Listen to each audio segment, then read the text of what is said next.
сегодня Даночка нам расскажет про новое направление Северо-Казахстанской области. Да, это у нас корпорация Green Leaf, экологическая чистая продукция. Здесь у нас есть, начиная от бытовой химии, полностью все виды для стирок. Нужно вам цветное, для белого, для отбеливания, неважно, все у нас есть. Антибактериальные, против чесоточного зудня, все есть. Килограммовый, 2-килограммовый, и цена очень доступная. Далее идем, отбеливающие средства у нас есть. Давайте это, Дана, извините, это чуть дополню вас. Вот давайте прям вот, смотрите, я вот так вот буду показывать по этим. Это что такое? Это у нас мусорные пакеты быстро разлагаемые. Ух ты. В рулоне находится 30 штук, там 4 рулона в упаковке. Это? Здесь труба чистая, она расщепляет органические происхождения, то есть волосы, жиры, если вам необходимо будет полностью расщепить. Ну, то есть вы понимаете, что это производство Китая, причем Да. Китай сертифицирован, то есть это фабрика, которая удивляет. Так, поехали Здесь, дальше. в общем, 26 брендов. Например, Green Leaf — это китайский бренд. Вот он идет против прыщей, На русском против языке. чесотки. На Мыло русском написано. антиакне с эфирным маслом чайного дерева. Да. Дальше идем. Это сама... Мыло для душа с розовым маслом. Все по-русски, да? Да. Некоторые позиции есть, которые написаны на английском языке. Дальше идем. Это протеиновое мыло. Оно карич. Это японский бренд. Также у нас... Мыло с протеином из шелка. Да. С шелка. Дальше идет с маслом ши, тоже японский бренд. Green Leaf Китай. Дальше идет iLife, тоже у нас Китай, это хозяйственное мыло. Хозяйственное есть парфюмированное в жидком виде. Очень классный запах. И отстирывает вещи очень хорошо. Жалко, вы этого не чувствуете. Я это все аромат испытывал вот буквально 5 минут назад. Это было... Если было у вас вау. есть запахи в трубах, например, засора нет, но запах есть, вам поможет дезодорант для труб. Видите, да? Деодорант для труб. Вот. Дальше пятна стойкие тоже отбили, очень хорошо очищает, даже если это высокостойкое там пятно, все равно у вас оно очистит. Для рук у нас есть полностью ассортимент для мытья рук в жидком Жидкое виде. Да. Это идет в виде пенки, хватает на 4-5 месяцев стабильно на семью 4-5 человек. Концентрат? Там есть дозатор, который в виде пены прям выходит. Это Вот. в комплекте идет дозатор? Дозатор идет в комплекте. С батарейками? Да. Не с батарейками, нажимаешь. нажимаете просто, он идет. Дальше, прокладки «Женское здоровье» — это самое важное у нас. Он идет с анионовым чипом, то есть там есть травы, которые поглощают все бактерии и нет никакого парникового эффекта. Вдобавок они идут и лечебные. Есть также для мужского здоровья то же самое. А куда клеится? На нижнее белье, на ночь для мужчин. Спереди или сзади? Посередине. Дальше идем. Так, это у нас что? Гели для стирки полностью. Полностью. Понял, еще разных С брендов. разными ароматами, отбеливающие против чесотки. Классика есть. Дальше идем. Это для посуды. Это концентрат. На 4 литра можно развести. 1 литр вам хватит на 6 месяцев точно. Дальше идем. Это с бамбуковым экстрактом. Он идет антибактериальный. Им даже можно мыть фрукты и овощи. Вау. Дальше... Средство для мытья посуды с экстрактом бамбука.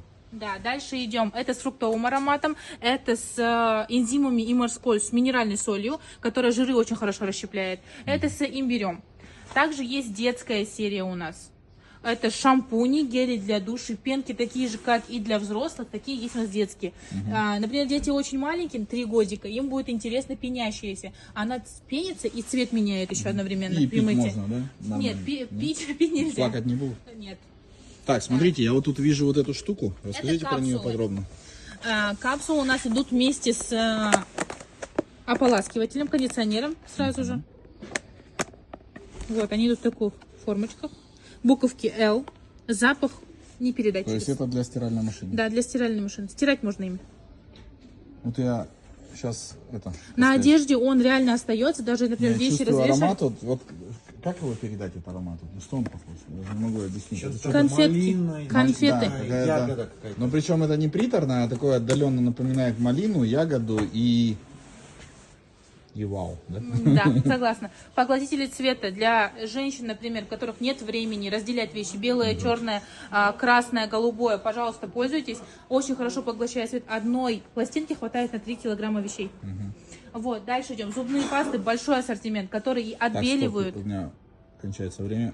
Так, у нас есть ассортимент зубных паст и зубных щет, полость рта, это тоже очень важная часть. Есть отбеливающие, восстанавливающие, обезболивающие, даже с пробиотиками и пребиотиками. Вот обезболивающее я взял, да. Оно для чувствительной полости рта одновременно предотвращает ноющую боль. Также, если есть такой же ассортимент и с ментолом, зеленым чаем, также помогает при боли. Но не прям такой сильный, который, ноющая такая. Вот здесь Дальше. вот такой вот освежитель рта. Для полости рта он идет, но при этом он обладает таким эффектом, что при легкой боли в горле он помогает. У меня, например, постоянно гнойная ангина, и в этом сезоне я еще не болела. То есть вы вылечили... Гнойную ангину. Да. И Всё, отлично. получается, при легком кашле также помогает. Детская серия против кариеса, защита, ксилитом. Вот это, например, зубная паста на тройном экстракте фруктов. Даже при том, что если ребенок ее проглотит, ничего с ним не случится, даже иммунитет улучшится. То есть Он это идет без паста, парабенов. которую покупают, чтобы употреблять, чтобы повышать Её можно, иммунитет. да, Всё, да, без понятно. проблем. Дальше идем. Детские зубные щетки есть. Зубные пасты, конечно, не ограничиваются, там есть и отбеливающие, ледяная мята, на вкус уже. Дальше идем гели. По доступной цене можно привезти килограммовый гель для душа. Запах просто не передать словами, честно говоря. Вот этот гель, например, на козьем молоке, он смягчает кожу и увлажняет ее. Дальше. Для подарков можно собрать очень большой ассортимент. 3 Вида. аромата. 3 Да. вида, да. Это карич Тоже японский на русском. бренд. Ухаживающий Они гель для русифицированы. душа, сочный персик. Это козье молоко, это гель для душа с освежающим эффектом. Дальше идем. Здесь гринлифовский, это Китай уже идет полностью ряд. Это шампуни. Это нет, это гель для душа также идут. Гель для душа. Здесь тоже с ароматом розы, на маточном молоке, с гиалуроновой кислотой для поддержания качества кожи. Против прыщей есть у нас, для подарка вот такие вот. Килограммовые. Они пахнут как жвачки раньше были же, сладкие да, такие. бубльгум. Ой, сейчас съем ее. Вот. О, только сегодня поступил. Да. Дальше Это идем. шампунь, да? Это гель для душа? Гель это? для душа. Переходим к шампуню. Шампунем. Для роста волос очень ее хвалят. Она возрождает фолликулы заново. Вместе с ней идет сыворотка. Они возрождают фолликулы. И густота волос увеличивается. Шампунь, уходовый салон. Например, женщины красятся, пожалуйста, пользуйтесь. Против перхоти мужские на маточном молоке можно комбинировать с гелем для душа. Еще и есть кондиционеры вместе. Также шампуни против перхоти. Очень большой ассортимент. На имбирной основе. Даже краски для волос есть. Чаи, которые стабилизируют давление, улучшают пищеварение. Пластыри коленные у нас есть для боли в суставах. Также, если у вас постоянная мучительная боль, есть бальзам на травяной основе, который называется у нас иглоукалывание. На него наносите. И после можно завернуть пищевой пленкой, чтобы прогреть хорошенько. И он снимает боль и при этом одновременно лечит. Дальше идем. Чаи для похудения, кто у нас постоянно вечно страдает, он не только является мочегонным, но еще при этом он расщепляет именно подкожный жир. Абылай, Бергеш, Подкожный жир. где он? Я тебе нашел лекарство. Подкожный жир расщепляет. Чай для расщепляет. похудения.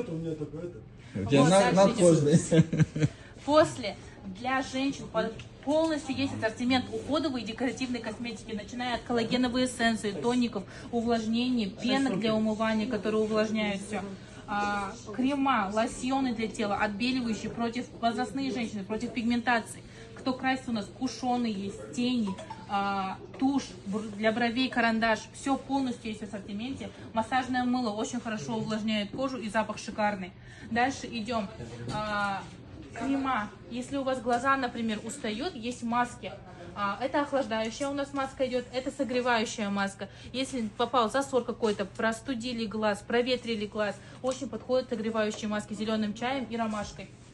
Потом есть у нас интим-гели для ухода. Это у нас интим-гель идет для...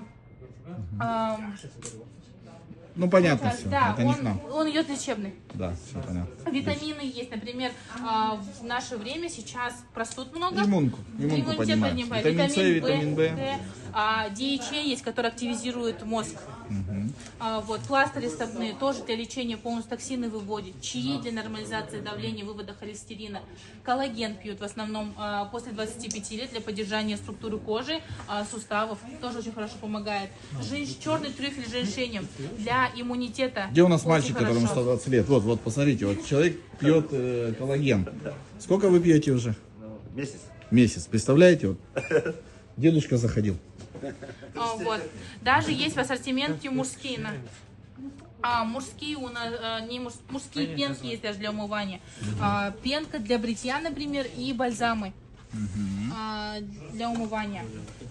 Также автолюбители у нас есть большое, 3 вида у нас Парфюма. ароматизаторов для машин. Вот в таких они упаковках идут.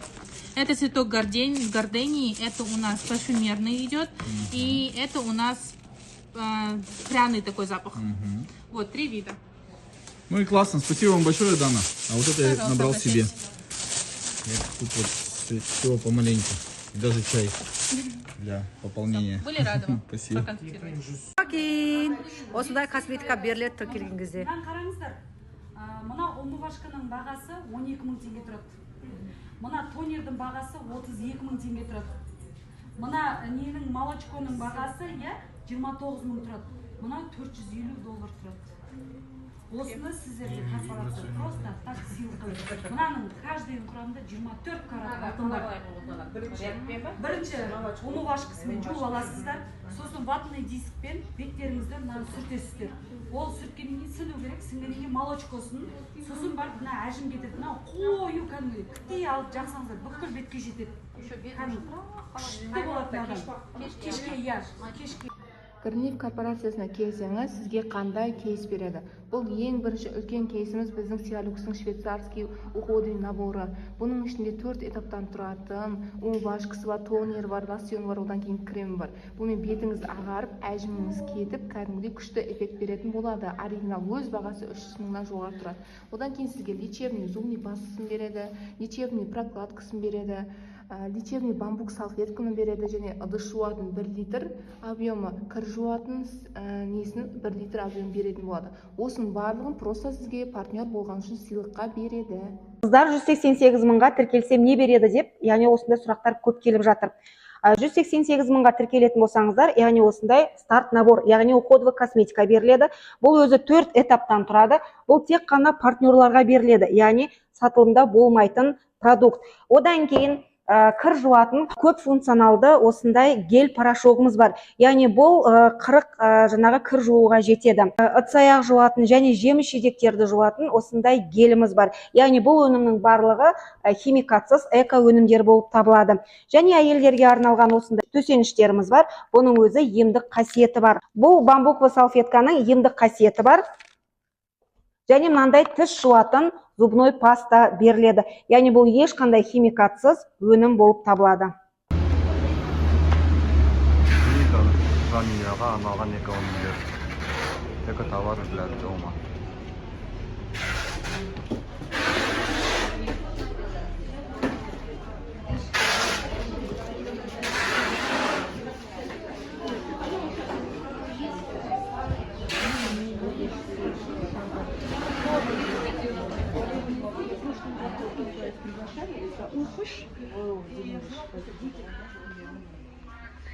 Ана, помнишь, сен айтып едім ғой, кім бар ғой? Нағима деген кісі.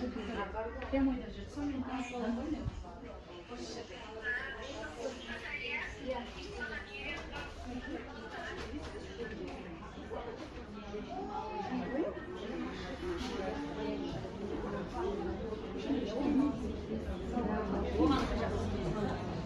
Есіміңіз кім? Мұрат Болайсың. Қанша уақыттан бері қарата жұмыс жасайсыз? Осы корпорацияда примерно бір жылдай жұмыс істеп жатырмын. Осы корпорацияның директоры боламын. 18 жастамын. 18 жаста. Айына примерно бір 20 миллион алып жатырмын. Мінекей, 18 жасар жігіт көріп отырсыздар, 20 миллион айына. 20 миллион 18 жасар жігіт тапқан кезде сіздер қалай қарап отырсыздар? Көрдіңіздер ме? Өзіміздің қазақ жігіті 18 жасар жігіт. Миллиондаған ақша тауып отырған, Баршаңыз осы корпорация шақырамын. Бұл корпорация ақша өте көп. Так что ешкім бұл корпорацияда ешкім тіркелген адам ешқайсысы ақшасыз қалмайды. Так что баршаңызды шақырамын осы корпорация. Бірге доллары миллионер боламыз. Егер 18 жастағы мен істеп жатқанда сіздер спокойно істейсіздер. Так что баршаңызды шақырамын. Молодец, мінекей. Алла бұйырса барлығымызға жұмысты болсын. Барлықтарыңыз жастарды әсіресе көбірек шақырыңыздар, осындай жұмысқа. Барлығына үлгі болайық. Өзімізден де шыққан осындай миллионер жігіт бар екенін, 18 жаста миллиондарды бағындырып отыр. Молодец. 6 жылдызды директор болыңыз. Амин. Рахмет.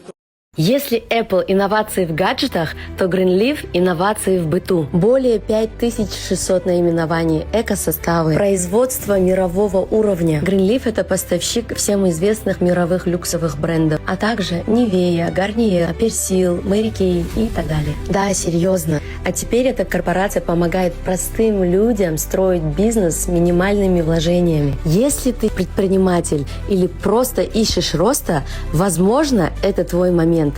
Вы вообще знаете, кто производит косметику для Dior, Chanel, Estée Lauder, La Mer, L'Oréal? Я тоже была в шоке. Это китайская корпорация Greenleaf. В прошлом году, узнав об этом, я поняла, что за ширмой люкса скрывается Китай. Greenleaf уже 13 лет сотрудничает с Интеркос. Номер 1 в мире по производству люкс-косметики. Теперь угадайте, кто сегодня напрямую работает с этим гигантом. Конечно же, я. Всем привет, меня зовут Асель, я из Казахстана. Greenleaf — это готовая бизнес-система, и каждый может стать частью мирового бренда, где ты можешь выйти на доход с первого же дня.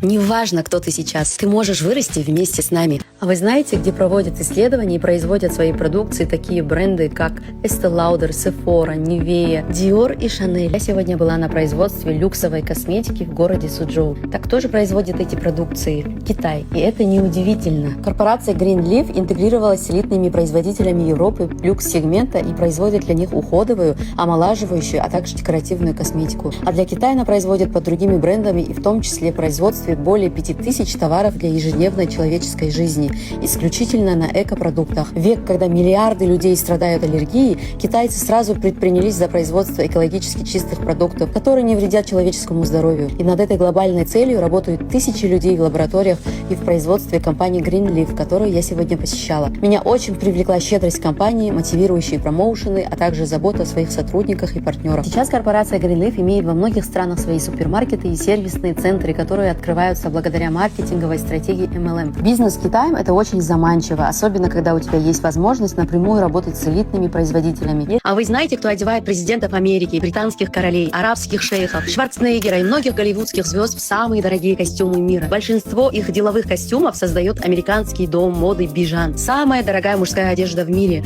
Флагманский бутик Bijan на Родео Драйв в Беверли-Хиллз — символ роскоши, престижа и безупречного качества. Дом моды основал легендарный дизайнер Bijan Pakzat, а сегодня его возглавляет сын Николас Bijan. В 2016 году LVMH, Marriott, Hennessy, Louis Vuitton выкупил здание House of Bijan за $122 миллиона.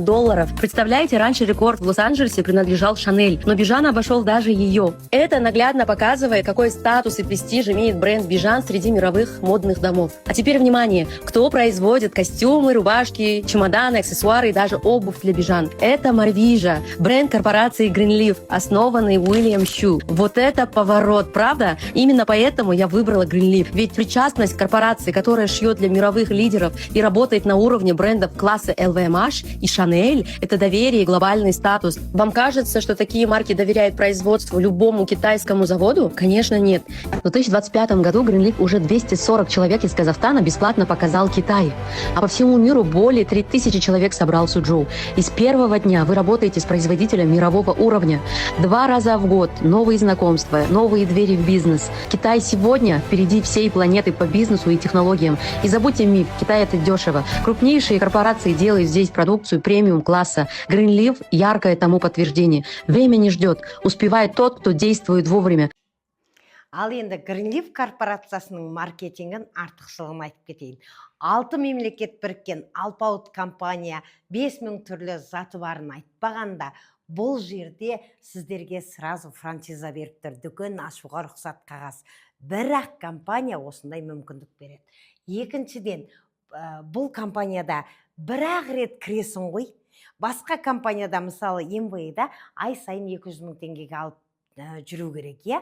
Өзіңнің табысыңды алу үшін ай сайын 200 000 теңге алу керек.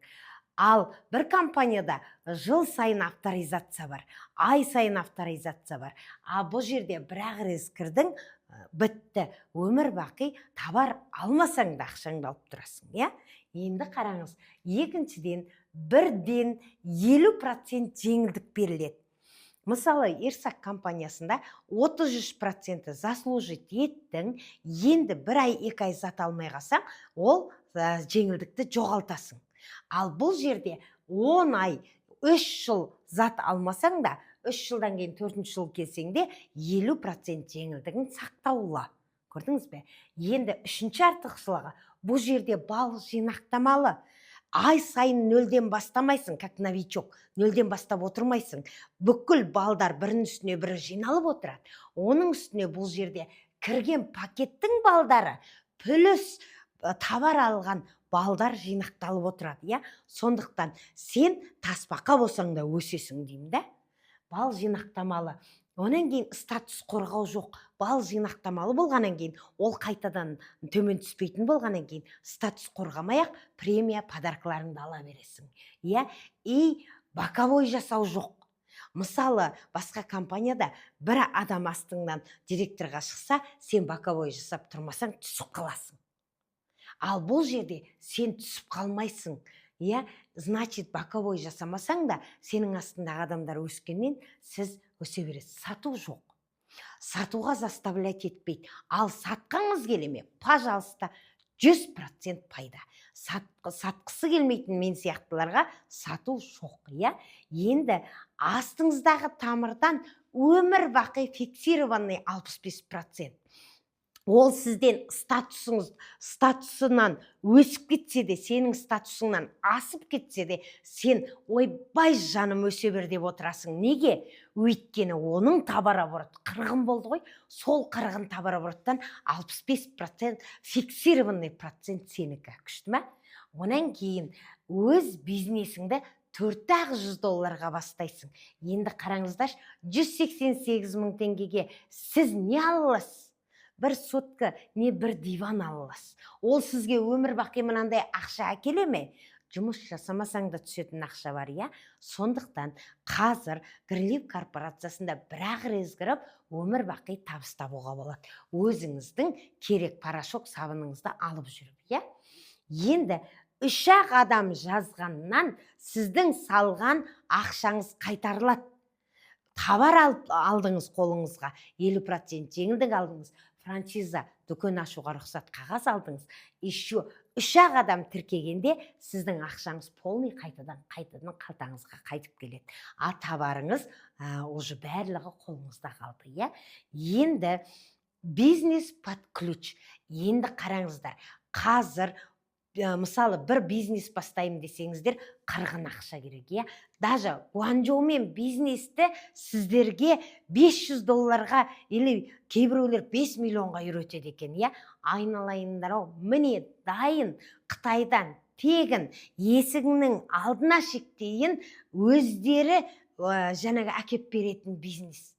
Өздері әкеп береді, өздері төгілгеніне бәріне жауап береді. Сізге есіңіздің алдына шейін тапсырыс бергеннен әкеп береді. Магазин ашсаңыз, сервисный центр ашсаңыз.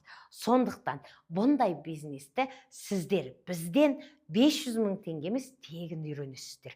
Сізге Гуанчжоумен бизнесті біз үйретеміз.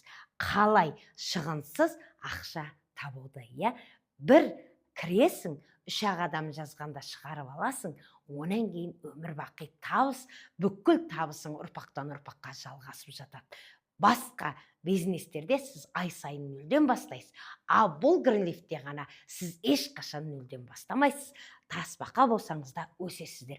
Біз сіздерге соның бәрін үйрететін боламыз. Артықшылығын білген адамға, маркетинг білген адамға керемет ақшалы, табысты, бір-ақ жылда өз өміріңізді өзгертіп алатын шанс келді. Келіңіз.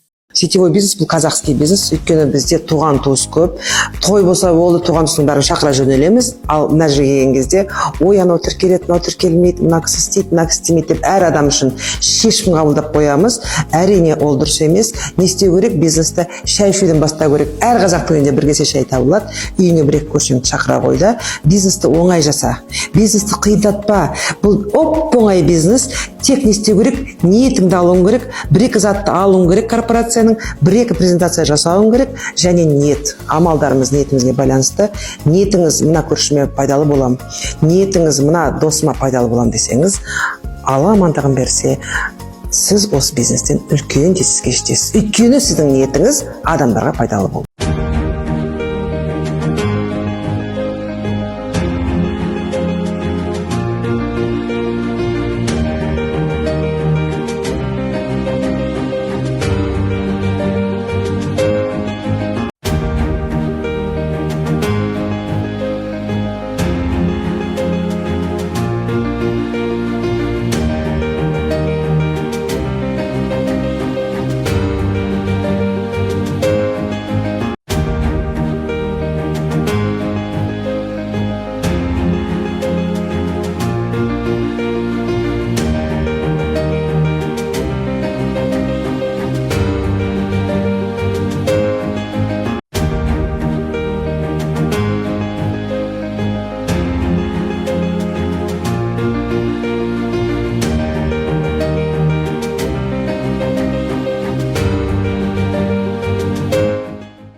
сетевикпін десең Америкада о деп байқап сөйлейді да. Ал бізде бар емес па Қазақстанда сетевикпін десең оперецке қарағандай ой құдай ау қайдағы жұмыс тауып алдың, нормальный бір жұмыс таппайсың ба дейді. Потому что MLM индустрияда ненормальный ойға сыймайтын ақша табады сетевиктер. Айтса қарапайым адам сенбейді, өйткені олар шектеу қойып қойған 200 мың, 300 мың, 500 мың, миллион болды, ары қарай таппайды. Кәсіпкер қойып қойған өзіне 5 миллион 60 миллион қойып қойған шығар да, но $1,5 миллион деген кәсіпкерде ойында жоқ қой. Ал біздің Greenleaf корпорациясында $1,5 миллион айына табыс табатын адамдар бар. Неге соны кәсіпкерлер де, жай адамдар да, қарапайым адамдар соны ұғып өзіне қабылдамайды? Өйткені қабылдағысы келмейді ғой. Мынау қабылдаса бір соның құлы болып қалатындай. А егер де қабылдайтын болса, олар үлкен дәрежеге жетістікке жетеді. Міне осы нәрсені ойлана білсе, ой түйсігіне ұға білсе, онда мен профессиональный сетевик боламын деп әрекет етеді. Өйткені бізде енді міне Астанада технология бизнеса деген университетте профессиональный факультет ашылды. Да, факультет сетевого бизнеса. Ал бізде әрбір институтта болу керек бұл. Хочу записать для вас такой небольшой сравнительный видеообзор для тех, кто до сих пор думает, что пользоваться экологически чистыми продуктами для дома – это дорого. Вот порошок из моей прошлой жизни. Все вы его прекрасно знаете. Это порошок с обычного масс-маркета. Здесь 2,6 литра. И заявлено, что это хватает на 40 стирок. 40 стирок. Потому что наливать сюда нужно 65 мл на одну стирку. Это при условии, что загрязнение не сильное. Если сильное, 150, то есть делите на 2. Если вы прям супер чумазые постоянно, значит это всего лишь 20 стирок. Ну, допустим, у вас не сильно пачкается белье, вот, пожалуйста, вам его хватает на 40 стирок. За этот порошок я заплатила 1100 рублей. У нас 2 литра порошка стоит 1200 рублей.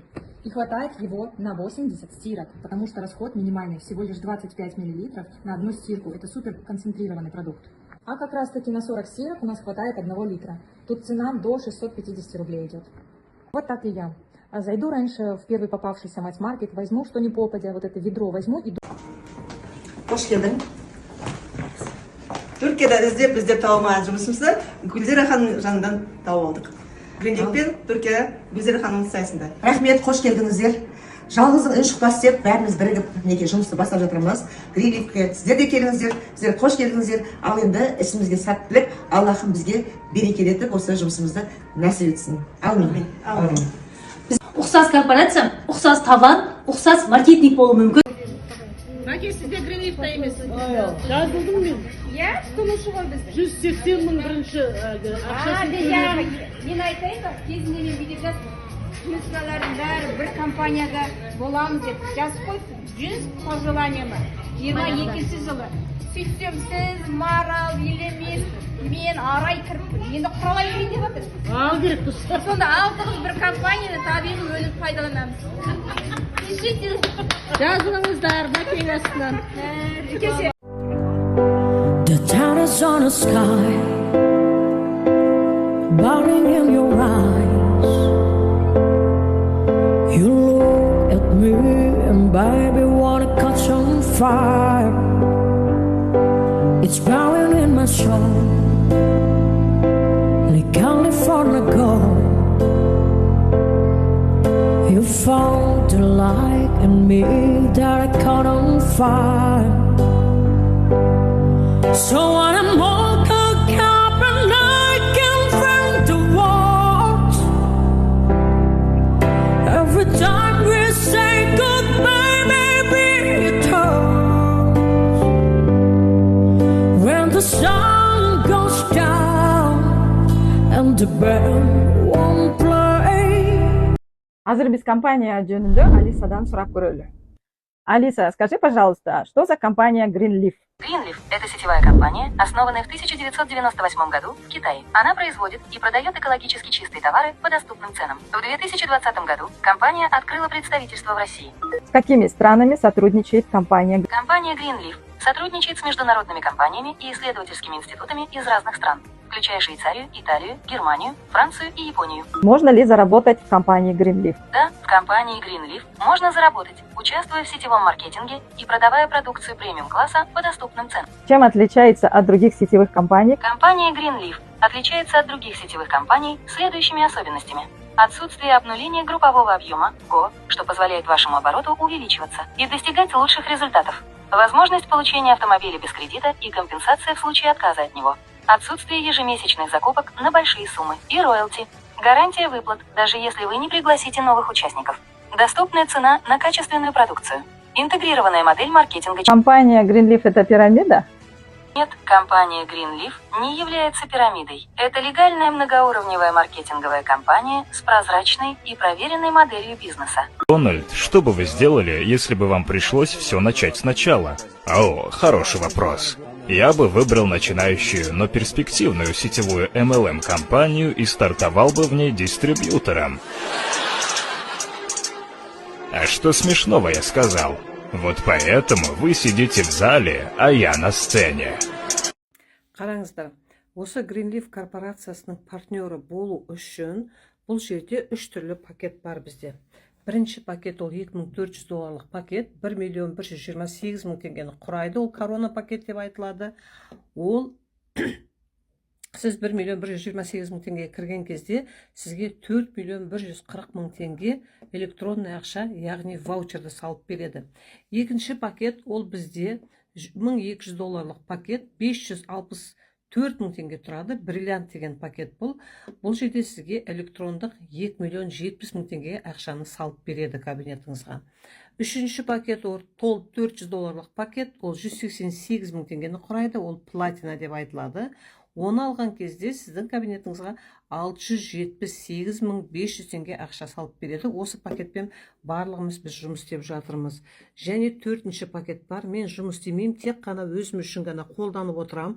50% скидкамен деген адамдарға, пенсионерларға осы $100 пакет 50.000 теңге тұрады. Ол бронза деп айтылады.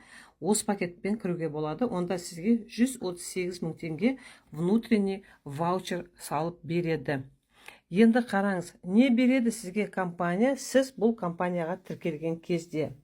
Ең бірінші очередь сіз 50% жеңілдік аласыз. Яғни бұл жерде бізде 6000-ға жуық заттар бар, солардың барлығын 50% скидкамен аласыз. Одан кейін сіздің өзіңіздің ID номеріңіз беріледі. Сонымен сіз 90 жыл бойы осы ID номермен өзіңіз, балаларыңыз, немерелеріңіз қолданады сол берген ID номермен. Сіз 188.000 теңге тіркелсеңіз де, қандай пакетқа тіркелсеңіз де сізге старт набор береді. Старт набор сыйлыққа береді. Яғни, 188.000-ға тіркелгенде сіздерге 6 түрлі өнім береді. Бұл жерде швейцарский сиалюб косметика бар, 1 литр, үтсаяқ жуатын, 1 литр кір жуатын, сосын прокладка, зубной паста және бамбуковый салфетка беріледі. Одан кейін сіз сразу франшиза аласыз. $100 пакетта франшиза берілмейді. $400, 188.000 пакеттан басталады. Франшиза, сіз барып уже екінші күннен бастап магазин аша аласыз, дүкен, павильон, отдел аша аласыз. Төртінші, бұл жерде мұрагерлік бар, наследство дейді. Сіз өзіңіздің мынау ID-іңізді, өзіңіздің құрған командаңызды, өзіңіздің балаларыңызға, немерелеріңізге тастап кете аласыз. Бұл жерде жылына 2 рет саяхат бар. Сіз өзі компанияңыз несін жасағанда саяхатқа барасыз, товар оборотын. Және автобонуспен бұл жерде жилищный бонус деген бар. Бұл жерде саяхат, жаңа мен айтқандай, 2 рет бір жылда сіз саяхатқа бара аласыз. Осындай керемет мүмкіншіліктер бұл Greenleaf корпорациясы беріп жатыр. Тағы да бір керемет бонусты айтқым келеді. Бұл жерде қараңыз, сіз өзіңіз келдіңізді 188.000 теңгеге тіркелдіңіз деке. Содан кейін сіздің үстіңізде спонсорыңыз тұр. Оныкыда сіздікі сияқты 2 аяғы бар. Оң жағы және сол жағы.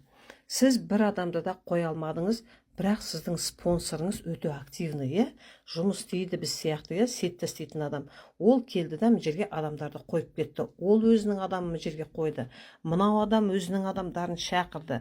Мыналар өзінің адамдарын шақырды. Осылай команда бұл жақта құрып кетті, бұлай құрылып, Тағы да спонсордан, тағы да жерге перелив түсті. Мін жерге бұлай адамдар кеп осылай өсіп жатыр, ақырындап осылай айлар өте команда бүйтіп жинала береді, сіз оны білмейсіз да, ол кете береді, қалай мына жаққа адамдар құрылып жатқанын, иә, осылай бірінің астына бірін кете береді. Бірақ сіз мына жаққа адам тіркей алмадыңыз, мына жаққа да тіркей алмадыңыз, мына жаққа да тіркей алмадыңыз. Но бірақ сізге мына жаққа спонсорыңыз адамды қойып берді. Бір адамды спонсор түсті, бір адам. Сол дегенің ол адам қойды, тағы да спонсор қойды, солай мына жаққа команда не кетті дейді, иә. Енді сіз не аласыз, иә? Сіз дегеніңіз, мына жерде бізде 6000 наименование бар, 6000 түрлі. Соның Қазақстанда где-то около 600 түрлісі келді. Әр өнімнің өзінің PV бар. 0,5 PV, 0,3 PV, 1 PV, 2 PV, 5 PV, 10 PV деген әр өнімнің өзінің PV болады, иә? Сіз ай сайын соның 15 PV-на зат аласыз өзіңізге. Ай сайын өзіңізге мына жерде 15 PV-ға зат алып отыруыңыз керек. Сонда сізге мынау астыңызға жиналған адамдардан, бұл адамдарды сіз шақырған жоқсыз, бір адамда қойған жоқсыз, мына жаққа да қойған жоқсыз, мына жаққа қойған жоқсыз. Бірақ сіздің спонсорыңыз бір адамды қойды, екі адамды, олар өздерінің адамын шақырып, мына жағыңыз өсіп кетті. Сіз сонда бұл жерден 0,5%-ды алып отырасыз. Ол бірінші кезде аз ақша болады. 10.000 теңге болады, 20.000 теңге болады, 50.000 болады, сосын 200.000 болады, ақырындап, допустим, 400.000 болады, 800.000 болады, ақырындап солай өсе береді. Өйткені мына жақ өскен сайын, адамдар мына жерге кірген сайын, кіре береді. Олар да жуынады, шайынады, шампунь алады, зубной паста алады, зубной щетка алады, иә, памперс алады, ыдыс жуатын да алады, кір жуатын да алады, барлық заттарды алып атады. Нардың барлығы жуынады, шайынады, барлығы шампунь, өйткені эко өнімдерді мынау бытовой химияны эко өнімге ауыстырғанда мынаның бағалары да қолжетімді, бәрінің бағалары қолжетімді. Сіз солардан бір аяқпен да отырып 0,5% табыс көзін осы Greenleaf корпорациясында тауып отырасыз. Осындай керемет табыс көзі де бар бұл жерде. Greenleaf корпорациясында негізі маркетингі гибридный бұл жерде. Бинар мен классика қосылған маркетинг. Және бұл жерде 11 түрлі табыс көзі бар. 11 түрлі бар табыс көзі. Енді бұның мен сізге бірнеше табыс көзін айтып берейін. Міне қараңыз, сіз өзіңіз 188.000 теңгеге барлығы енді осы пакетпен кіріп жатыр. Кірді деп айтайық, иә, сізге өнімдер ұнады. Бұл жерде барлығы эко өнімдер, бағалары да қолжетімді, иә. Сіз осы жерге тіркелдіңіз, иә. Бұл жерде бізде $1 460 теңгеге теңеседі. Сондықтан да бізде бағалары, продукцияның бағалары қымбаттамайды. Барлық баға өзі 6 жылдан бері бір бағамен тұр. Әр адамның өзінің екі аяғы болады. Оң жағы, сол жағы. Біз екі аяқпен жұмыс істейміз. Сіз осы өнімдер туралы адамдарға айттыңыз. Сіздің коллегаңыз тоже сіз сияқты 188.000-ге тіркелді. Және сіздің туысқаныңыздың біреуі 188.000-ге тіркелді дейік. Өйткені мынау өнім эко өнім болғаннан кейін барлығына ұнайды. Сізге не түседі? За то, что сіз адамды шақырдыңыз, информация бердіңіз, шақырғаныңыз үшін бізде бонус за приглашение деп айтады. Оны рефералдық бонус деп айтады. Сізге әр адамнан 6.000 теңгеден 12.000 теңге ақша түсті. Екі жағыңыз теңескен үшін, мына жерде оң жағыңызға, сол жағыңызға бір адам түскен үшін, сізге компания командалық және немесе, яғни оны бинарлық бонус деп айтады. Мен оны командалық бонус деп мына жерге жазып өттім. Оған сізге тағы да 12.000 теңге ақша түседі. Және ешбір компанияда жоқ бұл жерде уровневый бонус деген бар. Сіздің мынау бірінші уровеніңіз жабылған үшін, яғни сіздің бір жағыңа, екінші жағыңызға бір адамнан тұрған үшін сізге компания 38.400 теңге ақша төлейді. Бұл уровневый бонус деп айтады. 38.400 теңге ақша төлейді. Сонда сіз екі адамды шақырып 62.400 теңге ақша табасыз. Міне. Оң жағыңызға бір адам, сол жағыңызға бір адам сіз сияқты эко өнімдерді көріп, содан қызығып алады. Арғарай қалай болады? Одан кейін сіз тағы да адамдарға айтасыз, үшінші адамыңыз келіп мына жерге тұрады, ол да 188.000-ға тіркелді деп айтайық, иә. Мынау адамыңыз сіздің, ол да өзінің бір адамын шақырды дейік. Сізге не түседі? Мына жерден тағы да сізге 6.000 теңге түседі. Мына жердегі 6.000 теңге мына кісіге түседі, 6.000 теңге. сізге тағы да мына жерден 12 мың теңге түседі, өйткені екі жаққа екі адам түсті. Екінші уровень сізде жабылған үшін қайтадан сізге 38.400 теңге түсіп, сіз мына жерде екінші уровеньде 56.400 теңге ақша тағы да. Қараңыздаршы, бұл Greenleaf корпорациясында сіз өзіңіз ай сайын өзіңізге өнім алып отырасыз. Мен айтқандай бұл жерде 6.000-ға жуық өнімдер бар. Қазақстанда где-то 600 түрлісі бар оның. Барлығының сертификаттары бар бұның. ICO сертификаты бар бұл жерде, жаңағы GMP сертификаты бар, және халал сертификаты бар барлық Қазақстанға келетін өнімдерден. Енді қараңыз, осы 600 наименование өнімнің, әр өнімнің өзінің PV болады. Бір өнімде 0,1 PV, біреуінде 0,2, біреуінде 0,5, біреуінде 1 PV, 2 PV, 5 PV, 10 PV, әртүрлі бұл жерде PV-лары болады. Әр өнімнің, каждый өнімнің өзінің PV болады. Енді сіз өзіңізге ай сайын үйге бытовой химияны эко өнімдерге ауыстырасыз, эко өнімдерге ауыстырып үйге ай сайын алып отырасыз ғой. Міне осы өнімдердің барлығын PV бар өнімдерді. Соған сізге 10% кэшбэк қайтып келіп отырады сізге, өзіңіздің алған өнімдеріңізден. Сіз, например, ай сайын алдыңыз ғой, неше мыңға алсаңыз да, сізге соның 10% өзіңізге қайтып келеді. Қандай магазинде сізге алған өнімнен сіздің 10%-іңіз балдан қайтып келетіні? Ешқандай жерде жоқ, бұл жерде бар. Біз молда продукцияны аламыз ғой, керек заттарды. Сонда бізде чектің астында спасибо за покупку деп тұрады. А бұл жерде сізге әр айдың 10 күні сіздің ақшаңыз өзіңіздің кабинетіңізде түсіп тұрады. Сіз ол ақшаны шығарып ала аласыз. Бұл тек қана Greenleaf корпорациясында бар осындай. Көрдіңіз бе? Сондықтан да бұл 10% кэшбэк, мынау өзіңіздің алатын, алып жатқан, өзіңіздің пайдаланып жатқан заттарыңыздан сіз ай сайын 10%-ін өзіңізге қайтарып алып отырасыз.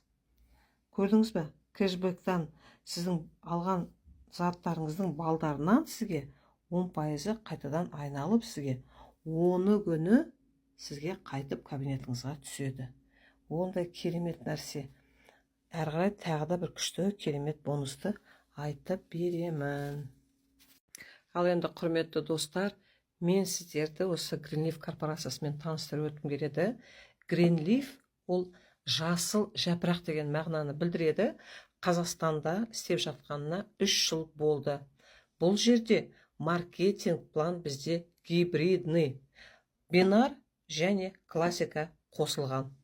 Енді осы біздің Greenleaf корпорациясының артықшылықтарын және ерекшеліктерін айтып өткім келеді. Бұл жерде активация деген жоқ. Ай сайын бізге 30 мың, 40 мың, 50 мың теңгеге товар алып отыр демейді. Оны активация деп айтады. Отрыв деген жоқ бұл жерде. Значит, сіз бұл жерде бір озып кетті деген ондай нәрсе жоқ. Минус деген жоқ. Сіздердің минус балдарыңыздан ешқандай минус жасалмайды. Және де бал күймейді. Қанша сіз товарооборот жасайсыз, сіздің астыңыздағы адамдар қанша товарооборот жасайды, соның бәрі жинақтала береді. Звание қорғау жоқ. Көп компанияларда сіз званияны жапсаңыз, соны 3 ай ұстап тұруыңыз керек. Бұл жерде ондай жоқ. Званиядан құлау жоқ бұл жерде.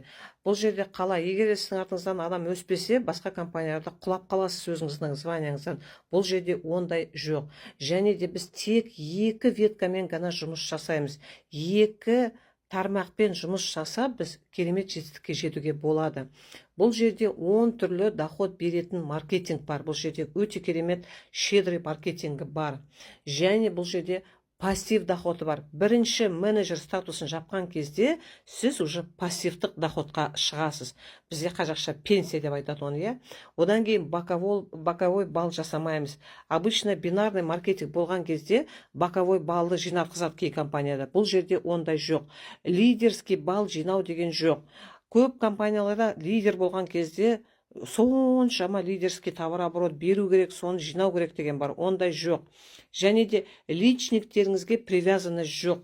Сіздің личнигіңіз өспесе, сіз өспейсіңіз деген жоқ бұл жерде. Сіз өзіңіздің личнигіңіз ба, басқа личник ба, бәрібір ол кім сіздің астыңызда тұрады, кім өседі, солай сізді өсе бересіз. Өзіңіздің личнигіңіз ол жерде жоқ.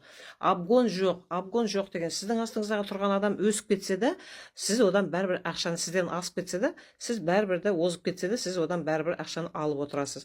Товар оборотпен статус жабыла береді. Еже астыңыздан адам өспесе де, сіз товар оборотпен статусты жабасыз. Екі веткадан да ақша түседі бұл жерде. Бұл біздің компанияның ерекшілігі және артықшылығы. Яғни біз екі веткадан да ақшаны алып отырамыз. Осындай керемет Greenleaf корпорациясында маркетинг план бар. Сондықтан да осы компанияға шақырамын сіздер. Негізі көп адамдар осы Greenleaf корпорациясына келген кезде 50%-дан алам, 100%-дан сатам, соның разницасымен табам деп көбі солай ғана ойлайды, иә? Онымен де жақсы ақша табуға болады, немесе ешкімді шақырмайым, өзім ғана қолданам деп ойлайды. Бірақ бұл жерде, иә, 13 түрлі табыс көзі бар бұл жерде. Негізі 10-11 түрлі деп айтады, былай тереңнен нетсек 13 түрлі бізде табыс көзі бар. Ал енді бізде 3 түрлі пакет бар деп айттық қой, 1.128 мыңдық пакет бар, 564 мыңдық пакет бар, бізде. Мынау корона пакет, мынау бриллиант пакет, және бәрінің осы тіркелетін пакеттары қолжетімді, ол платина пакет бар. Біз осы платина пакетті талқылайық. Бірінші, ол рефералдық бонус. Ол қандай бонус? Ол бонус за то, что біз адамды шақырған үшін. Міне сіз келдіңіз өзіңіз, келдіңізді сіз өзіңіздің жақын досыңызды шақырдыңыз. Ол да сіз сияқты 188 мың теңгеге тіркелді, Одан кейін өзіңіздің бауырыңызды шақырдық дейді. Өйткені экоөнімді бәрі қолдану керек. Сіз әр шақырған адамға сізге компания 6 мың теңгеден ақша төлейді. Бұл бонус за приглашение деп айтады. Сонда 6 мың теңге бір адамға, 6 мың теңге екінші адамға, 12 мың теңге сіз ақша таптыңыз екі адамды шақырған үшін. Бұл рефералдық бонус. Екінші бонус, бұл бинарлық бонус. Бинар, немесе бұны командалық бонус деп айтады. Командалық бонус деп айтады. Әр адамның өзінің екі аяғы бар. Оң жағы, сол жағы, Сіздің мін жағыңызға бір адам тұрды, екі аяғыңыз теңесті. Сол үшін сізге компания тағы да 12 мың теңге төлейді. Міне, 10%, мін жерде бинарлық бонус 10% төленеді. Мынау пакетта 12%, мынау пакетта болсақ 15% төленеді. Сонымен сізге екі аяғыңыз теңескен үшін сіз 12 мың теңге тағы да алдыңыз. Әр адамның өзінің екі аяғы болады. Мына кісінің екі аяғы теңескен кезде ол кісіге де 12 мың теңге ақша түседі. Мына адам өзінің екі адамын қойған кезде ол кісіге де 12 мың теңге түседі. Шақырған үшін 6 мың теңгеден түседі. Ол кісіге өзінің адамдарын шақырған үшін мына жерде рефералдық бонус 6 мың теңге түседі. Өзінің адамдарын шақырған үшін. Міне көрдіңіз бе? Міне осылай түсіп отырады. Әр шақырған адамға 6 мың теңгеден түседі. Және екі аяғы теңескен сайын 12 мың теңге түседі. Сізге тағы да мына жерде 12 мың теңге екінші рет түседі мына жерде. Және мына екі аяқ теңескен үшін тағы да 12 мың теңге түседі. Осы сіздердің сізге түсіндіріп отырған екі бонус. Рефералдық және бинарлық бонустары. Үшінші бонустың түрі бізде ол уровневый бонус деп айтылады. Міне сіз өзіңіз келдіңіз, бір жағыңызға бір адам қойдыңыз, екінші жағыңызға бір адам қойдыңыз, сізде оң жақ бар, сол жақ бар, Бонус за приглашение алдыңыз, бинарлық бонусты алдыңыз. Енді уровневый бонусты қалай аласыз? Сіздің бір жағыңызға бір адам, мін жағыңызға бір адам түскен сайын, сізге компания бірінші уровеніңіз жабылған үшін 38.400 теңге ақша төлейді. Ол $88 деген сумманы құрайды, $88. Сонда бірінші уровень жабылғанда сізге $88, яғни 38.400 теңге төленеді. Ал енді мына адам өзінің бір адамын қойсыншы, мынау адам өзінің бір адамын қойсын осы жерге. Сізде уже, өйткені сіздің міне ортаңыздан бөлінгенде оң жағыңыз, сол жағыңыз бар ғой. Оң жақтан бір адам түсті, міне сол жақтан бір адам түсті. Сіздің екінші уровенің жабылды да қайтадан сізге 38.400 теңге түсті. Және де екінші сізде мынау бинар түсті, мына жерде тағы да 12.000 теңге түседі. Ал енді мынау адам өзінің екінші адамын қояды ғой бұл жерге. Бұл кісі де өзінің 62.400 теңгесін сіз сияқты алады. 6.000 теңгесін шақырған үшін алады. Мынау адамнан 6.000, мынау адамнан 6.000. Екі ортасы сравняться етілген үшін 12.000 теңге алады. И бірінші бұл кісінің бірінші уровень жабылған үшін бұл кісі 38.400 теңге алады. Иә? А бірақ сіз не аласыз? Бұл кісі екінші адам қойған кезде, сіз міне мына адамда екінші адам қойған кезде, сізге уже 38.400 екінші рет түспейді. Ол міне бір адам жаққа тұрған кезде ғана түседі. А уже екінші адамдар тұрғанда сізге мынау екеуінен қайтадан 12.000 теңге ақша түседі. 12.000 теңге. Сонда бұны сіздерге түсінікті болу үшін айтайын. Уровневый бонус ол қалай түседі? Сіздің оң жағыңыз бар, и сол жағыңыз бар. Как только сіздің мына жағыңызға бір адам түседі, мына жерден түсеме, мына жерден түсеме, бәрібір главное осы мына екі сызықтың ортасына мына оң жағыңыздан бір адам түсті мына жерге. И мына жақтан мынау ішкі жағынан бір адам түсті дейік, иә? Сонда сізде оң жағыңызда бір адам, сол жағыңызда бір адам келіп тұрды. Сол кезде сізге сразу же жерде 12.000 теңге сартия түседі, бір күнде түседі ол сразу же, и 38.400 теңге таңғы сағат 8-де сіздің кабинетіңізде жатады. Мына уже уровневый бонус түсті. Ал енді мына жерде, допустим, міне 4 адам тұр ғой. Олар уже мынау бір адамын сосын жазады, мынау өзінің адамдарын жазады, иә, былай. Мына кісі өзінің тағы бір адамын жазады, мына кісі өзінің екі адамын жазады, иә. Олардың каждый мынау мына жақтан бір адам түскен сайын тағы да 12.000 теңге түсіп отырады сізге. Уровневый бонус бір рет түседі, оң жақтан, сол жақтан бір адам түскенде сонда түседі, бір адамнан түскен кезде. Түсінікті ме? Осы. Ал енді ары қарай кеттік. Біздіңгі ендігі бонусымыз, біздің төртінші бонусымыз ол ваучер бонус деп айтылады. Ваучер бонус бізде 2% төленеді. Ол не дегеніңіз? Қараңыз, біз қандай пакетқа кіреміз, соған байланысты бізде электрондық ақша салып береді. 1.128.000 салғанда ең көп ақша салады, 4.071.000 теңге салады.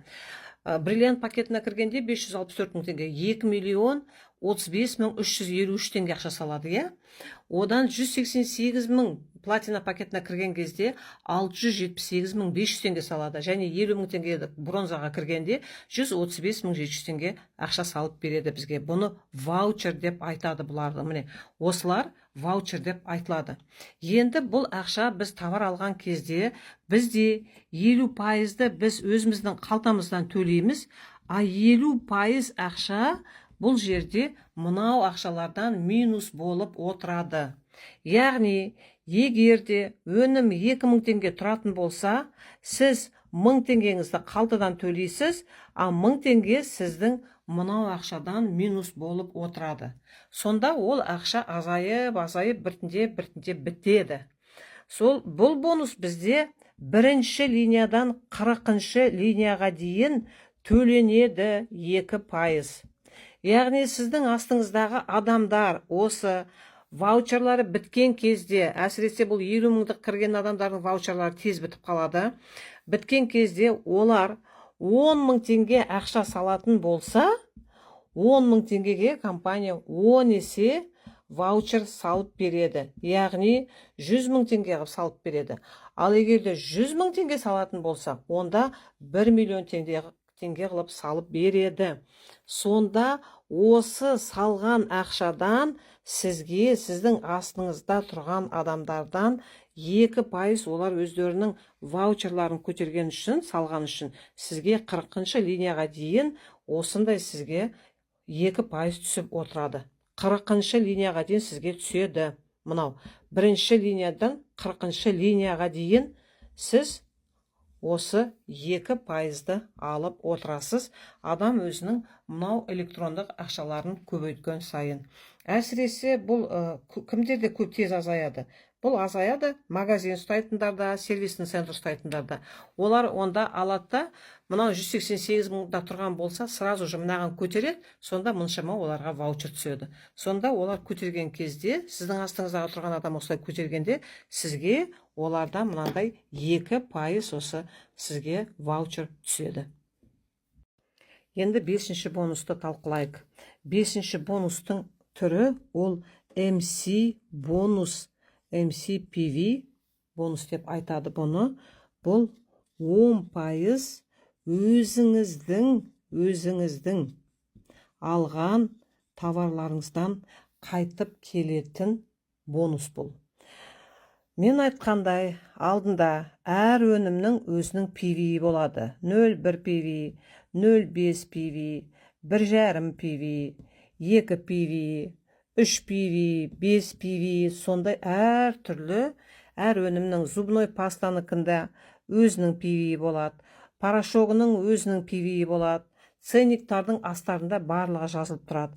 Шампуньдардың өзінің PV болады, каждый заттың өзінің PV болады. Сіз өзіңізге оның барлығын алып отырасыз. Біреуін 1 PV, біреуді 3 PV, біреуінде 0,5 PV, сіз ай сайын өзіңізге зат аласыз, қанша сіз зат, қанша PV-ға сіз зат алдыңыз, міне, әр өнімнің өзінің PV-і бар осылай, бұл PV дегенің жиналықтала береді. Содан әр айдың 10 күні ол PV-лар жиналып, 10% оның өзіңіздің кабинетіңізға қайтып келеді. Бірінші кездерде ол аз ақша болады. Ал енді өзіңіз қалай пайдаланасыз, соған байланысты. Допустим, міне, смолға барған кезде спасибо за покупку деп бізде чектің астына жазып береді, А бұл жерде сіздің барлық өзіңіздің алған заттарыңыздан 10 күні 10 числа 10 күні сізге 10% осы сіздің жинақталған PV-лардың 10%, қанша PV жинақталса да, соның 10% қайтадан сіздің кабинетіңізге MC бонус деп түсіп тұрады. Бір айда бір рет түседі. 10 күні түнде ол түсетін бонус. Бұны MC бонус деп айтады. Келесі бонус бізде 6-шы бонус, ол MB PV товара оборот деп айтылады бұл. Бұл не деген бонус? Бұл бонус сіздің арқаңызда тіркелген адамдар, міне. Сіздің адамдарыңыз бар, сіздің адамдарың емес, переливпен, мына жерде спонсордан келген адамдар бар, Мынау адамдардың адамдары бар. Солардың барлығынан түсетін бонус. Бұл бонус 1-ші уровеннен 5-ші уровенға дейін 4% аласыз, 6-ші уровеннен 10-ші уровенға дейін 3% аласыз, 11-ші уровеннен 30-ші уровенға дейін 1% аласыз, 31-ші уровеннен 50-ші уровенға дейін 0,5% алып отыратын бұл MBPV от товара оборота деп айтылады. Яғни, бұл адамдардың барлығы біреу зубной паста алады, біреу шампунь алады, жуынады, шайнады, магазинін алады, өздерін алады, туыстарын алады, сыйлықтарға алады. Мынау адамдардың барлығы алған сайын, сіздің адамыңыз болсын, сіздің адам емес болсын, переливпен түскен адам болсын, кім болса да бұлар алған сайын, бұлардың міне осындай линия бойынша 50-ші линияға дейін сізге түсіп отыратын осындай MBPV от товара оборота деген бонус деп саналады бұл бонус. Ал енді ары қарай кеттік. Келесі бонустың түрі, 7-ші бонустың түрі, ол MB доход от перелива деп айтады. От перелива. Ол не деген сөз? MB доход от перелива. Оны қалай түсінуге болады? Қараңыз. Бұл жерде сіз 0,5% 40-ші уровеньға дейін алып отырасыз бұл жерде.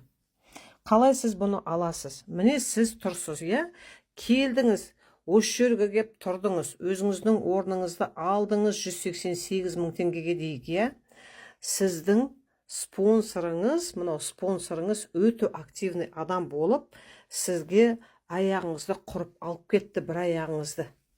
Бір аяғыңызды. Әр адамның міне екі аяғы болады ғой. Оң аяғы, сол аяғы. Ол сізге бір аяғыңызды құрып алып кетті, міне, қараңыз. Ол өзінің бір адамын қойды, екінші адамын қойды, мынау адам өзінің адамдарын қойды, мынау адам өзінің адамдарын қойды да, мына жақ сіздің командаңыз өсіп кетті. Былай өсіп кетті, е? Бірақ сіз мына жаққа ешбір адамды қоя алмадыңыз. Мына жаққа бір адамда қоя алмадыңыз сіз. Даже бір адам сіз қоя алмадыңыз мына жаққа. Мына жаққа да даже бір адамда қоя алмадыңыз сіз. Мынау адамдардың барлығы сіздің спонсорыңыздың және одан переливтен түскен адамдар дейікші. Сіз ештеңе қоя алмадыңыз. Бірақ сізге ақша қайдан түседі? Мынау адамдардың барлығы сіздің астыңызда мынау тұрған, мынау аяғыңызда тұрған адамдардың барлығы жуынып жатыр, шайынып жатыр, тістерін жуып жатыр, кір жуатын алып жатыр. Біреу 20 пиви істейді, біреу 30 пиви істейді, біреу 40, біреу 100 пиви, біреу 200 пиви істейді.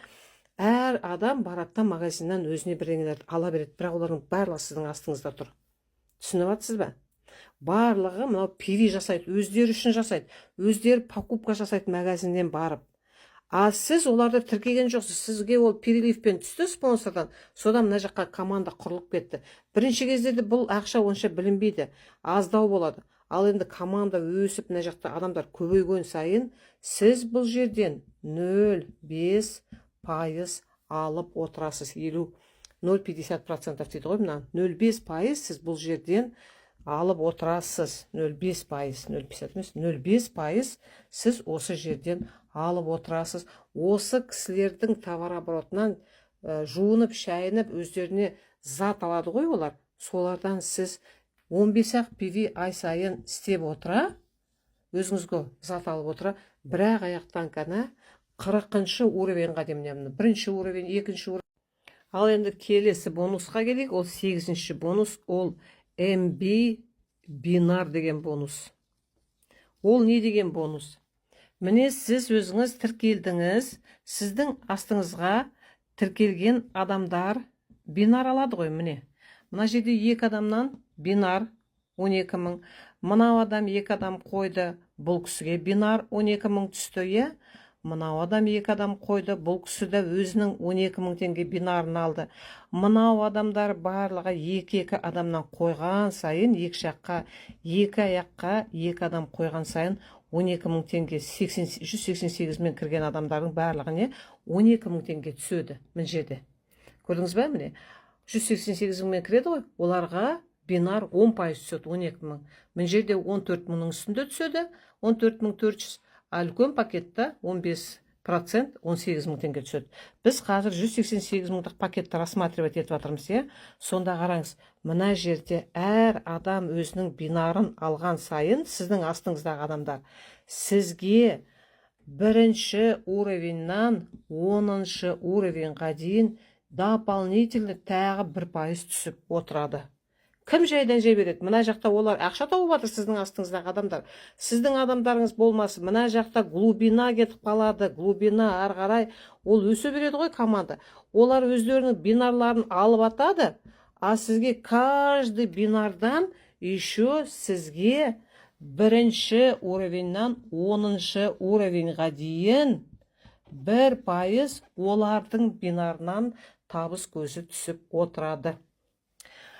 Ал енді 9-ші бонус, ол LC бонус деп айтады. Бұл лидерский бонус, немесе бұны чека деп айтады. Бұны менеджер статусынан бастап бұны алады. Қалай бұл статусқа жету кереккенін, қалай бұл бонусты алу кереккенін мен сіздерге қазір түсіндіріп айтамын. Қараңыздар, бұл жерде ең бірінші статус ол менеджер статусы. Менеджер статусы болу үшін сіздің бір жағыңызда товарооборот, мен жерде команда осылай өсіп кетеді ғой, бір жағыңызда 44.200 товарооборот PV болған кезде, екінші жағыңызда мынау сіз 44.200 PV товарооборот болған кезде, сіз менеджер статусының егері боласыз.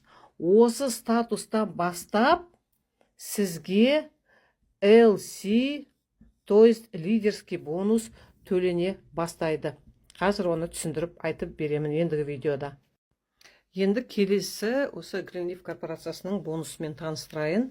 10-шы бонус ол бізде премия деп айтылады. Премия. Қашан бұл премия беріледі? Міне, сіздің, допустим, адамдарыңыз тіркеліп жатыр. Бірінші адамыңыз, екінші адамыңыз тіркелді, я. Мына жақта сіздің спонсорыңыз тұр, я. Спонсормен переливпен түсті адамдар, я. Мына жақта переливпен түсті адамдар. Олар барлығы өздерінің адамдарын жазып жатыр 188 мыңға, я. Ол 275 пи болады. Олар жуынып жатыр, біреу 100 мыңға, біреу тісін тазалап жатыр, гель для душа алып жатыр. Енді әртүрлі осының бар пиви ғой алғанның барлығы, е. Сонымен сіздің 44 мың пиви болады ғой, 200 мың жерде, е. Сонда сіз менеджер статусын жаптыңыз деген сөз, е. Сіз менеджер статусын жабасыз. Екі жағыңызда, оң жағыңызда, сол жағыңызда 44 мың 200-ден болған кезде сіз менеджер статусын жабасыз. Сонда сізге единовременный премия береді. Бірақ рет деген сөз. Премия $1000. Ол 460 мың теңгені құрайды. Сіз менеджер статусын жапқан кезде сізге осындай премия сразу же сіздің кабинетіңізге сартыле түседі. Одан кейін сіз менеджер болғанда, одан кейін сіз старший менеджер болған кезде сізге уже $2000 единовременный премияны береді. Оны мынау екі есе көбейеді, сонда 920 мың теңге болады. Старший менеджер болу үшін не істеу керек? Сіздің мына жерде өзіңіздің тіркелген адамыңыз болсын, менеджер болды, я? Немесе мына жақтан глубинадан бір тіркелген адам менеджер болып шықты. Бәрібір кімнің адамы? Мүмкін ол спонсордан келген адам шығар, мен жерде шыққан. Мүмкін өзіңіздің адамы шығар, но ол менеджер болып шықты. Менеджер болып. Ол менеджер болған кезде сіз сразу же старший менеджер боласыз. $2000 сізге табыс, мына жерде единовременный премия түседі. Ал ары директор болған кезде сіз бұл уже финансовая свобода деген сөз. Бұл жерде сізге премия $3000 түседі. Бұл жерде 460-ты 3-ке көбейтесіз. Бұл мынау менеджерларыңыз, онда уже старший менеджер болады мына жақта. Сонда сіз екі жақтан екісті. Ол сіздің адамыңыз болмай-ақ қойсын. Кімнің адам болса, главное сіздің астыңызда тұрған адам болса болды. Олар уже старший менеджер болған кезде сіз автоматты түрде директор боласыз. Әр қарай солар премия көбейе береді. Директор, старший директор, 1 жұлдыз, 2 жұлдыз, 3 жұлдыз, 4 жұлдыз, 5 жұлдыз, 6 жұлдызға деймін. Ары қарай талқылайық. Мынау менеджер статусына келген кезде мен жаңа көрсеттім, сіздерге премия болады, я? Бұл жерде және тағда қандай бонус түседі. Сіз менеджер статусына келген кезде сіз СНГ-ның товары оборотынан 3% алып отырасыз. Барлық менеджерлардың ортасында 3% осы СНГ-ның товар оборотынан бөліп отырады. Менеджерлардың ортасында. Ал енді сіз старший менеджерға келгенде бұны пассив деп айтады. Бұл доходты пассив деп айтады, немесе пенсия деп айтады бұны. Енді қараңыз, а сіз, когда уже старший менеджер статусына келген кезде, бұл жерге сізге тағда 1% осы СНГ-ның товар оборотынан қосылады. Мынау бір рет төленетін, мынау единовременный премияны алдыңыз, $1000, $2000 старший менеджерда, директорда $3000, я. А мынау ай сайын менеджерлардың арасында 3% СНГ-ның товар оборотынан бөлініп отырады. Старший менеджер болған кезде тағда 1% осы СНГ-ның товар оборотынан қосылады. Ал енді директор статусына келген кезде, онда сізге мировой товар обороттан тағда директорлардың арасында көтеріле бастайды. Осындай процент сіздерге пайыз тағыда төлене бастайды. Директорлар уже мировой товар оборот. Бізде қазір 40-тан астам мемлекет бұл жерде жұмыс істеп жатыр. Солардың арасындағы директорлардың барлығы не? Осындай ақша төленеді. Менеджер статусына келген кезде сіздің пенсияңыз өтірік алдамай ақ қояйын, міне менің спонсорым, допустим, менеджер болған кезде мен 250-300 мың ақша алып отырдым дейді айына. Пенсияны, мынау пассивтық доходты, пенсия деп айтамыз ғой біз қазақтар. Старший менеджерға келген кезде мен уже 480-500 мыңға жетті менің пенсиям дейді. Мынау старший менеджерға жеткен кезде 480-500 мың болады пенсиясы. Ал енді директор статусына келген кезде бұл пассивтық доход, но пенсия уже 1 миллионның үстінде болады. Бұны пассивтық доход деп айтады. Бұл доходтар тек қана статус жапқаннан бастап қана төленетін. Бұлар міне лидерский бонус, LC деп тұр ғой. Лидерский бонустар бұл статус жапқаннан бастап қана төленетін осындай керемет бонустар. Алла тағала баршамызды осындай статустарды, директор статустарды, 600 директор статустарды жауға Алла тағала баршамызға нәсіп етсін. Ал енді ары қарай кеттік. 11-ші бонусқа келдік. 11-ші бонус компания обученияға өте көп мән береді. Бұл әлемдік жер жүзіндегі белгілі мықты коучтардан сабақ алуға бізде осы уже лидерский статус жапқан кезден бастап сабақ оқуға жібереді. Сіз менеджер статусына келген кезде сіз уже лидерсіз. Сіздің арқаңызда қаншама адам тұр. Адамдармен жұмыс істеу үшін, команданы ұстау білу үшін, команданы үйрету үшін міндетті түрде мықты мировой коучтардан сабақ алу керек. Бұл жерде сізде 50%-ын компания ақша төлеп береді. Сабақты өтіп, 2 күндік, 3 күндік бір жұмалық оқуын оқып келесіз. Старший менеджер болған кезде 70% компания төлейді, 30% сіз өзіңіз төлеп барып оқып келесіз.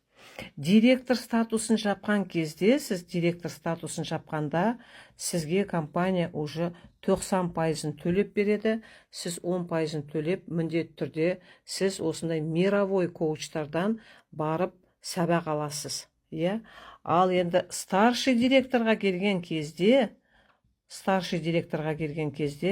сізге компания 99%-ын компания төлеп береді, сіз өзіңіз 1% ғана төлеп, осындай обученияны өтесіз.